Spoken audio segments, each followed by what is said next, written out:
Party बन गई, मद्रास में पार्टी बन गई, आपके बॉम्बे में पार्टी बन गई, सब जगह पार्टियां बन रही। आप और देखो 83, 84, 85, 83, 84, 85 के आसपास में वो राष्ट्रवाद का गुब्बारा है, राष्ट्रवाद भरा हुआ है इस समय कूट कूट के एकदम, और लोगों में ऐसी भावनाएं ज्यादा आ रही और सुगबुगाहट उठे कि एक पार्टी बनाते हैं, बड़ी पार्टी बनाते हैं। क्या मद्रास वाले अलग अपना अपनी अपनी डफली, अपना अपना राग, बंगाल वाले अलग, बॉम्बे वाले अलग, मर्ज हो जाए यार, अपने अलग अलग थोड़ी। सबका दुख एक है, सब पे शासन एक है, अंग्रेजों का शोषण है, अंग्रेज एक्सप्लॉइट कर रहे हैं अपने को, अंग्रेजों की कॉलोनियल पॉलिसीज। क्यों ना मिलके इनका विरोध किया जाए, सब लोग एक साथ हो जाए अपने। तो आया कि हाँ यार ये बात तो सही है, अपने सब लोगों को एक साथ हो जाना चाहिए। और एक साथ होने के बाद में जो पार्टी बनी थी, उसी पार्टी को हम कहते हैं इंडियन नेशनल कांग्रेस, भारतीय राष्ट्रीय कांग्रेस। क्या बात हुई अपने यहाँ पे। अभी जो मैं बता रहा था कि एक पार्टी हुआ करती थी, पार्टी क्या थी, एक सोशल ऑर्गेनाइजेशन हुआ करता था। मैं और अच्छे शब्दों में कहूं तो सोशल रिलीजियस रिफॉर्म ऑर्गेनाइजेशन हुआ करता था, धर्म समाज सुधार संगठन हुआ करता था, थियोसॉफिकल सोसाइटी नाम करके। अभी देखो मैं नाम लिया था, 1875 के अंदर बना था, बना तो अमेरिका में था, न्यूयॉर्क के अंदर बना था कि धर्म में सुधार करेंगे, और उनके तो धर्म में भाई सुधार ही हो रखे थे। तो उनका और अब किसके धर्म में सुधार करे, कहा जिनकी कमियां उनको करो। तो कमियां कहाँ पे है, तो कहा भारत वालों की कमी। फिर किसी ने कहा बाबे बाबे की धर्म वर्म की बातें ज्यादा मानते कौन है, कहा सब इंडिया वाले मानते। तो इंडिया चलो, तो इन लोगों ने अपनी दुकानदारी इंडिया में शिफ्ट कर ली थी, और अपने मद्रास के पास में एक जगह पड़ती थी अड़ियार, वहां पर इनका हेडक्वार्टर हुआ करता था। 82 में तो आए थे यहाँ पे। अभी एक नाम सुनो, एनी बिसेंट। एनी बिसेंट इसी संगठन की बाद में चल के अध्यक्ष बनेगी आगे, वो बाद में आएगी पर इसी संगठन से जुड़ेगी, वो थियोसॉफिकल सोसाइटी से जुड़े। थियोसॉफी का मतलब ही धर्म होता है, धर्म की जो शिक्षा होती थी उसको थियोसॉफी बोलते थे। किसने बनाई, क्यों बनाई, मैं आगे उसमें धर्म सुधार आंदोलन में और पढ़ लेंगे हम। तो 1884 में थियोसॉफिकल सोसाइटी का अड़ियार में सम्मेलन हुआ, और वहां पर यह बात आई कि एक देशव्यापी, एक नेशन वाइड ऑर्गेनाइजेशन बनाया जाए, पूरे देश का एक ही ऑर्गेनाइजेशन बनाया जाना चाहिए। क्या ठीक है साहब, एक ऑर्गेनाइजेशन बना लो, क्या नाम रखेंगे इस ऑर्गेनाइजेशन का। तो कहा संगठन बना रहे हैं ना, यूनियन बना रहे हैं अपने तो पूरे देश की, कहा तो इसका नाम रख दो इंडियन नेशनल यूनियन, भारतीय राष्ट्रीय संगठन। कहा वेरी गुड, शाबाश, ये नाम ठीक है, इंडियन नेशनल यूनियन वाला इसका नाम ठीक। कहाँ करेंगे इसकी पहली मीटिंग, कहां पे बुलाएं सब लोगों का इकट्ठा करें। कहा पुणे, पुणे बुला लो भाई, पुणे में सब आ जाएंगे। साउथ वालों का हमारे भी नजदीक पड़ेगा, ज्यादा दूर नहीं है। कलकत्ता वालों का हमारा थोड़ा दूर है तो भी आ जाएंगे, वेस्ट वालों का हम तो आ ही जाएंगे। तो नाम तो क्या रखेंगे संगठन का, इंडियन नेशनल यूनियन, और मीटिंग कहां पे करेंगे, पुणे। संयोग देखो, पुणे में उस साल फैल गया प्लेग। दिसंबर में मीटिंग बुलाने की बात, साल के लास्ट में भाई, अपने तो दिसंबर के अंदर 85 में अपने ये मीटिंग बुलानी है, एक साल बाद में, दिसंबर सितंबर 1884 में बात कर रहे हैं, साल भर बाद बुलाएंगे, दिसंबर में बुलाएंगे। पुणे में फैल गया प्लेग। अब क्या करें, पुणे में तो प्लेग है, तो कहा ज्यादा दूर तो जगह नहीं करेंगे यार, पुणे के थोड़ा सा आगे कर लो। तो पुणे के पास में बड़ा शहर कौन सा, तो कहा बॉम्बे। तो बॉम्बे के अंदर मीटिंग बुला ली। तो बाद में पहली मीटिंग जो बुलाएगी वो कहां पर बुलाएगी, बॉम्बे। इसलिए हम कहते हैं कांग्रेस की स्थापना कहां पर हुई, बॉम्बे। और किस कौन सा संगठन कौन सा, इंडियन नेशनल यूनियन। पर वहां दादा भाई नौरोजी, दादा भाई नौरोजी बड़े नेता, 1866 के अंदर ही, मतलब 19 साल पहले वो लंदन के अंदर वहां अपनी पार्टी बना चुके थे। उनका यार ये फीलिंग नहीं आती, यूनियन ऐसे यूं अलग सा लगता है यार, यूनियन तो किसी का कुछ ही हो जाता है। मजदूरों की यूनियन होती है, पूंजीपतियों की यूनियन होती है, महिलाओं की यूनियन हो जाए, बूढ़े लोगों की यूनियन हो जाए, चप्पल बनाने वालों की यूनियन हो जाए, किसी की हो जाए, तो इसका नाम रखो इंडियन नेशनल कांग्रेस। तो लोग उनका ये कांग्रेस ये क्या है, इसका क्या मतलब होता है, उनका ये अपना शब्द नहीं है, ये अमेरिका का शब्द है। मैं तो बाहर घूमता रहता हूं तो मैंने ये सुना है नया। मतलब क्या होता है, इसका मतलब होता है जनता, ग्रुप ऑफ पीपल, जनता का समूह है, इसको कांग्रेस बोलते हैं। अपना उनका अच्छा, तभी वहां संसद वगैरह कौन, वहां पे कांग्रेस कहते हैं, हाँ हाँ बस वहां पे खूब सारे लोग बैठते हैं ना, इसलिए कांग्रेस है। अपने भी तो खूब सारे लोग बैठेंगे, अलग अलग भांत भांत के, नई नई जगह के लोग बैठेंगे, हाँ इंडियन नेशनल कांग्रेस रखा जाए। का साहब ठीक है। तो इस संगठन को बनाने की बात कहां की गई थी, अडियार में। कब की गई थी, 1884 में। मीटिंग की बात कहां की गई थी, पुणे। पुणे में मीटिंग क्यों नहीं हुई, क्योंकि प्लेग फैल गया। तो मीटिंग कहां हुई, तो बॉम्बे। नाम क्या रखा गया फिर, इंडियन नेशनल कांग्रेस। ये करने वाला कौन था, ये नाम रखो, तो दादा भाई नौरोजी। कांग्रेस का मतलब क्या होता है? तो ग्रुप ऑफ पीपल। ये शब्द हमने कहां से लिया?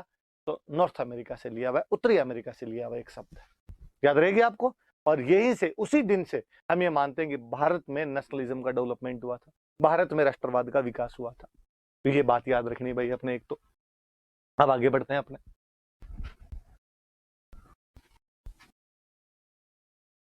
अब कांग्रेस की स्थापना की किसने? कौन थे जिन्होंने कांग्रेस की स्थापना की? वो ये आदमी, ए ओ ह्यूम। तीसरी क्लास से आप पढ़ते आएंगे। ए ओ ह्यूम का तो नाम, पूरा नाम ये इस पे लिखा है, एलन ऑक्टेवियन ह्यूम।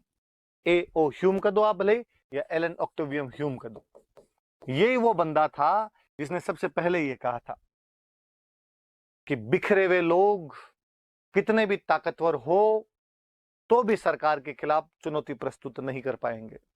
इसलिए हे पढ़े लिखे भारतीयों, तुम सब लोग एक साथ आ जाओ ताकि सरकार के सामने अपनी मांगे रख सको, ना केवल रख सको बल्कि उन्हें मनवा सको। Retired ICS officer, Indian civil सेवा का एक अधिकारी, एक अंग्रेज भारत में पहला संगठन बना के गया था। तो देखो आज भी बीजेपी वाले कांग्रेस पे चलते ही कह देते हैं, अरे कांग्रेस वाले ये तो घोटालेबाज है, हमें तो पता है सब, ये तो बनाई भी कांग्रेस की। अब कांग्रेस अंग्रेजों की पार्टी है, अंग्रेज ही बना के गए थे। पर हालांकि कोई पढ़ा लिखा हो तो वो समझता है कि ये कांग्रेस वो कांग्रेस नहीं है।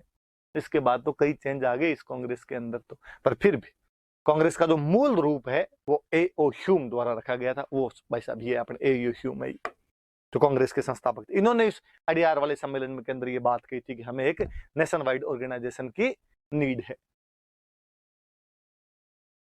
अब जो मैं पहले मीटिंग की बात कर रहा था कि पहली मीटिंग कहां पर हुई, तो मैंने कहा बॉम्बे में हुई। कब हुई उसकी बात कर रहा था, तो मैंने बताई दिया आपको 28 दिसंबर 1885। तो कांग्रेस का स्थापना दिवस कब आता है? तो 28 दिसंबर को आता है। 1885 के अंदर इसकी स्थापना हुई थी। अब जोड़ना आप कितने साल हो गए होंगे कांग्रेस को, उतने साल आप देखना कितने साल हो गए इस पार्टी को बने हुए। कहां पर हुई थी स्थापना? तो बॉम्बे के अंदर एक कॉलेज था, गोकुलदास तेजपाल संस्कृत कॉलेज, यहाँ पर इनकी स्थापना हुई थी। क्या नाम है कॉलेज का? कॉलेज का नाम याद रख लेना आपने, यहाँ गलत गवर्नमेंट है सवाल पूछ लेगी कि गोकुलदास तेजपाल संस्कृत कॉलेज में कौन से संगठन की स्थापना हुई थी। आप फटाफट आंख बंद कर देना, भारतीय राष्ट्रीय कांग्रेस। पहले अध्यक्ष कौन बने? अब बॉम्बे में स्थापना हो रही है। स्थापना कहां पर हो रही है? बॉम्बे। तो कांग्रेस वाला उस दिन का क्या, जब मीटिंग बॉम्बे में हो रही है ना, तो बॉम्बे का बंदा अध्यक्ष नहीं होना चाहिए, अध्यक्ष बाहर का बंदा होना चाहिए, ताकि वो फीलिंग आए कि हम सब एक है। वरना तो अपने वो जो क्षेत्रवाद की भावनाएं हैं उनमें फंस के रह जाएंगे कि गांव में क्रिकेट का टूर्नामेंट करवाए, अंपायर अपने गांव का ही हो, और फिर वो इतने फर्जी फर्जी डिसीजन लेके अपने गांव वाली टीम को तो जिताना जरूरी है। तो जब यहाँ का अध्यक्ष होगा तो फिर तो वो भारतीय वाली बात ही नहीं बचेगी। तो कहा साहब किसी बंगाली को बना दो, इंटेलिजेंट तो बंगाली है, इनको बना दो। बंगालियों में इंटेलिजेंट कौन? तो मुखर्जी बनर्जी चटर्जी। फिर एक WC बनर्जी हुआ करते थे, व्योमेश चंद्र बनर्जी। हिंदू थे, बनर्जी ब्राह्मण ही होते हैं वहां के, पर बाद में क्रिश्चियन बन गए थे, ईसाई धर्म स्वीकार कर लिया था। तो एक तरीके से पहले ईसाई अध्यक्ष भी है कांग्रेस के, पहले अध्यक्ष मानते हैं वैसे तो। वही क्वेश्चन पूछेंगे आपसे, तो WC बनर्जी, व्योमेश चंद्र बनर्जी। पूरे भारत से भाई साहब 72 लोग गए, 72 लोगों ने भाग लिया। पढ़े लिखे लोग इतने थे, इतने लोगों के अंदर पॉलिटिकल अवेकनिंग हुआ करती थी, अवेयरनेस थी, तो 72 लोग गए। एक बड़ा आदमी नहीं गया, सुरेंद्रनाथ बनर्जी। मैंने बताया क्यों नहीं गए? उनका भाई अपने बड़ा तो खुद बड़ा ही बड़ा है, तो अपने क्यों जाए? उल्टा जब बॉम्बे में इंडियन नेशनल कांग्रेस की मीटिंग चल रही है, सेशन चल रहा है, तब ठीक बराबर कलकत्ता में बनर्जी ने अपनी पार्टी इंडियन एसोसिएशन की मीटिंग बुला ली। इनका ठीक है, तुम अपनी मीटिंग करो, मैं अपनी मीटिंग करता हूँ, और देख लेंगे जिसके ज्यादा लोग आएंगे पता चल जाएगा बड़ी किसकी। अब भाई कांग्रेस वाली में तो 72 आ गए।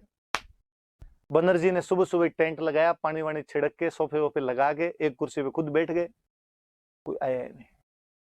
पूरे दिन बनर्जी झांकते रहे कि कोई तो आई जाए, एक आनंद मन बोस तो दिखी जाए, वो कोई नहीं है। उल्टे कांग्रेस वालों को जब पता चला कि अपने तो 72 आए, उधर तो अकेले बैठे रहे बनर्जी।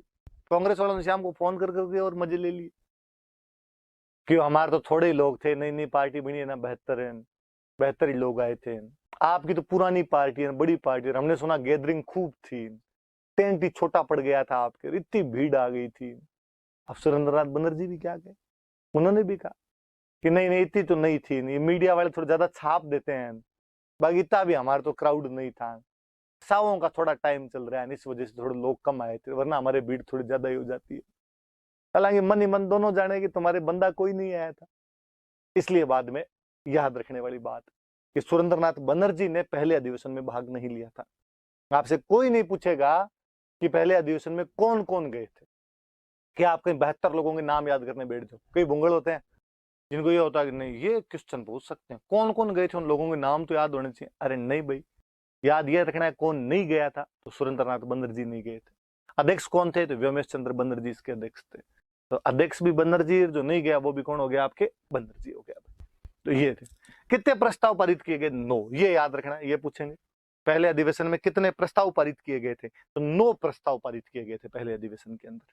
और अध्यक्ष वगैरह कौन थे, सब बातें याद रख लेना भाई। पहला अधिवेशन पुणे में होना था, फिर भी बॉम्बे में क्यों हुआ, क्योंकि पुणे में क्या फैल गई थी, प्लेग फैल गई थी।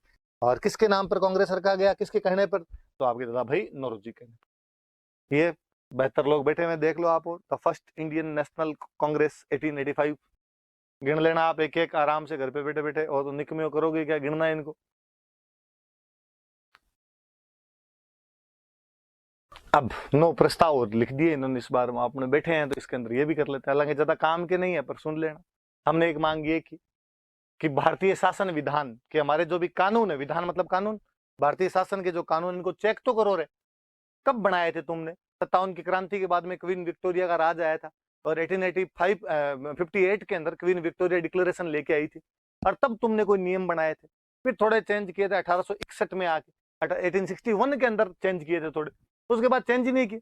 24 साल हो गए हमको लावारिस की तरह छोड़ रखा है, अनाथ बच्चों की टाइप में। चेंज तो करो। तुम्हारी रानी को कमीशन बनाए, चेक करे। रानी कमीशन बनाएगी तो रॉयल कमीशन। तो भारत के शासन की जांच के लिए क्या बनाया जाना चाहिए, कि रॉयल कमीशन बनाया जाना चाहिए। ठीक है साहब, एक एक तो ये हो गया आपका। फिर दूसरा, अरे यार ये और समस्या, दूसरा क्या, तो ये कानून बनाता कौन है भारत के। तो लंदन के अंदर वहां पर एक कमेटी हुआ करती थी। लंदन की जो गवर्नमेंट होती थी ना, मतलब अंग्रेजों की जो गवर्नमेंट हुआ करती थी, उसमें एक मंत्री भारत के लिए बनता था, कि मंत्री केवल भारत के मामले देखेगा, और उसको बोलते थे सेक्रेटरी ऑफ इंडिया, भारत सचिव। 1858-57 की क्रांति के बाद में ये सिस्टम कर दिया गया था कि ब्रिटेन की गवर्नमेंट में एक मंत्री ऐसा हो जो भारत के मामले देखे। तो अकेला देख लेगा क्या, कि ना ना ना, इतना बड़ा देश का मामला अकेले कैसे देखे, एक 15 लोगों की टीम बनाएगा भाई पूरी। और वो जो 15 लोगों की टीम हुआ करती थी, उसको बोलते थे काउंसिल ऑफ इंडिया। तो अपने भारत के लिए जितने भी कानून बनते थे, लंदन से बनते थे। बनाता कौन था, तो काउंसिल ऑफ इंडिया। उसका हेड कौन होता था, तो secretary of India. Secretary of India होता कौन था, तो ब्रिटेन की गवर्नमेंट का एक मंत्री हुआ करता था, मिनिस्टर हुआ करता था। हमने कहा मतलब ये क्या तरीका है, वहां बैठ के हम पे को राज कैसे कर सकता है। मतलब लंदन में बैठ के कोई बताएगा कि भारत में क्या करना और क्या नहीं करना, ना ना ना ना ना, ये नहीं पार पड़ेगी। देखो ये गलत बात है सीधी सी, और इसको हमारे खत्म किया जाना चाहिए। तो हमारी कांग्रेस ने भी मांग की कि काउंसिल ऑफ इंडिया जो भी है, जो लंदन के अंदर बैठी है, जिसमें 15 मेंबर होते हैं, जिसका हेड सेक्रेटरी ऑफ इंडिया है, उसको क्या कर दिया जाए, समाप्त कर दिया जाए। फिर अपने यहाँ पर अंग्रेजों का क्या सिस्टम होता है, तो यहाँ सेंटर में अंग्रेजों का एक गवर्नर जनरल होता, उसके नीचे कुछ मंत्री होते। फिर प्रत्येक प्रोविंस में एक गवर्नर होता, उसके नीचे कुछ मंत्री होते। थोड़े बहुत और सदस्य ले लिया करते थे, और मेंबर ले लिया करते, जैसे विधानसभा संसद होती है ना, उस टाइम ये भी हुआ करती, उनके भी हुआ करती थी। लेजिस्लेचर सेंटर में भी होता था और प्रोविंस में भी होता, पर मेंबर थोड़े थोड़े होते थे। 6 मेंबर ले लिए, 3 मेंबर ले लिए, कहीं पे मेंबर भी कौन होंगे, अंग्रेज जिसको चाहेंगे ले लेंगे। पर अब हम सीख गए कि लेजिस्लेचर क्या होता है, न्यायपालिका क्या होती है, जुडिशरी क्या है, एग्जीक्यूटिव क्या है। हमने कहा कि नहीं, ये मेंबर ज्यादा होने चाहिए, जनसंख्या के अनुपात में मेंबर लिए जाने चाहिए। यदि जनसंख्या ज्यादा है तो मेंबर भी ज्यादा लो। तो हमने मांग की कि प्रांतीय व केंद्रीय व्यवस्थापिका की प्रोविंशियल और सेंट्रल लेजिस्लेचर है, उनका विस्तार किया जाए, कि उनकी संख्या बढ़ाई जाए, उनमें मेंबर ज्यादा होने चाहिए। और मेंबर तुम्हारे वाले नहीं, पब्लिक रिप्रेजेंटेटिव होने चाहिए, जनप्रतिनिधि होने चाहिए। पब्लिक रिप्रेजेंटेटिव लो ज्यादा से ज्यादा। ठीक, ये मांग कर दी नेताओं ने। वही सुरेंद्रनाथ बनर्जी, ये लोग पहले से आंदोलन चला ही रहे थे, कहा आईएएस वाला पेपर लंदन में करवाते हो, छो करवाओ, आपके वहां करवाना है। इधर एक सेंटर और भाई साहब, इंडिया के अंदर सेंटर बनना चाहिए। उम्र क्या 19 साल कर रखी है, 19 भी नहीं, पहले वाली 21 भी नहीं, 23 साल का टाबर हमारा थोड़ा समझदार होता है, तब जाके वो पेपर दे सकता, उससे पहले नहीं देगा। तो आईएएस की जो उम्र है उसको बढ़ा के 19 से कितना कर दिया जाए, 23 कर दिया जाए, जो तुम्हारा रिटर्न करके चला गया उसको। और तुम ये इतनी सेना वेना क्यों रखते हो भाई?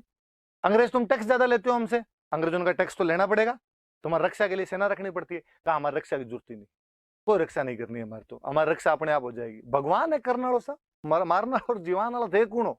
तो सैनिक के खर्चे में तुम्हारी कमी करो, कोई राफेल वाफेल नहीं खरीदने, कोई आक्रमण नहीं करेगा हम पे। और इस जो भी आपका मिलिट्री एक्सपेंडिचर है इसमें कहीं ना कहीं रिड्यूस किया जाए, इसको कमी लाई जानी चाहिए। फिर अपने, मैंने पिछली बार ही बताया था कि अपना सारा रॉ मटेरियल, अपना सारा कच्चा माल इंग्लैंड ले जाते थे, सारी कपास पूरा कॉटन यहां से इंग्लैंड ले गए और वहां से कपड़े बन के आते थे, और वहां से जो कपड़ा बन के आता था उसको भारत में बेचते थे।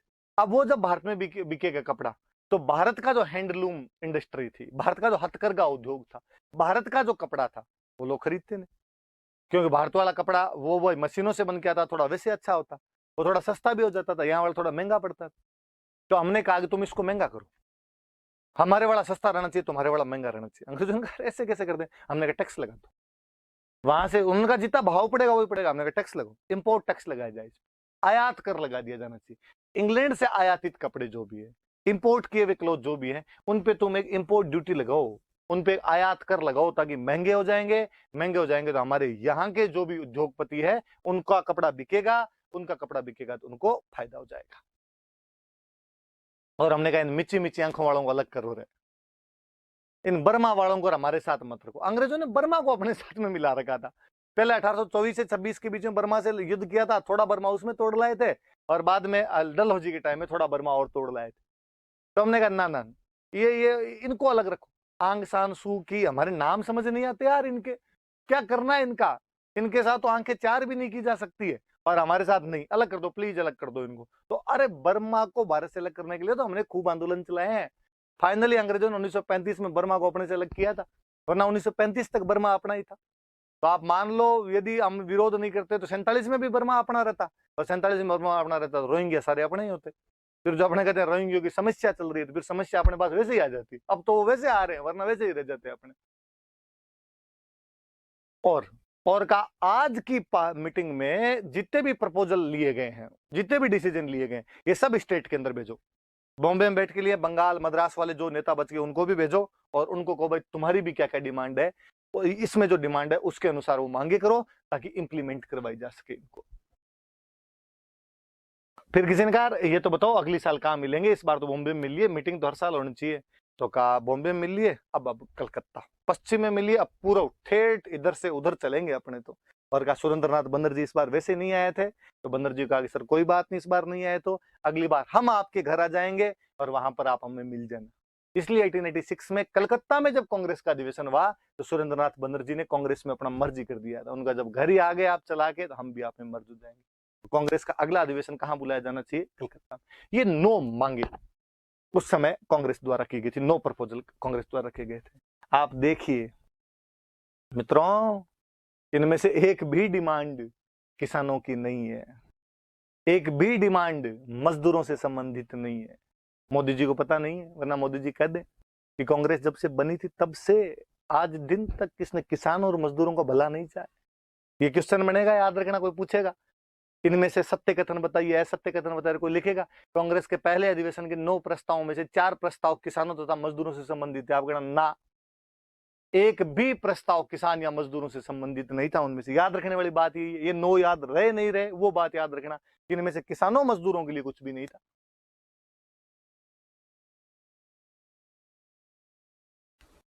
इन प्रस्तावों में एक भी किसानों या मजदूरों से संबंधित नहीं था। 2 बात और लिखी कि कांग्रेस की जब स्थापना हुई थी तब अपने गवर्नर जनरल कौन हुआ करता था? तो डफरिन, लॉर्ड डफरिन। वैसे हम गवर्नर जनरल अलग से पढ़ेंगे तब और हो जाएंगे। और वो लंदन में सेक्रेटरी ऑफ इंडिया कौन था? Lord cross. हालांकि इसमें खूब विवाद है, कई कहते हैं लॉर्ड क्रॉस नहीं था, दूसरा था, पर मुझे याद है 2010 में प्री का क्वेश्चन था, उन्होंने लॉर्ड क्रॉस माना था। तो अपने तुम दिन को अगर रात कहो रात कहेंगे वाली बात है, तो मान लिया जाए। ये डफरिन है भाई, आपके डफरिन का फोटो है। ये खत्म हो गई आज की क्लास, तो वापस देख लेना। इतनी बात है कि लॉर्ड डफरिन के टाइम कांग्रेस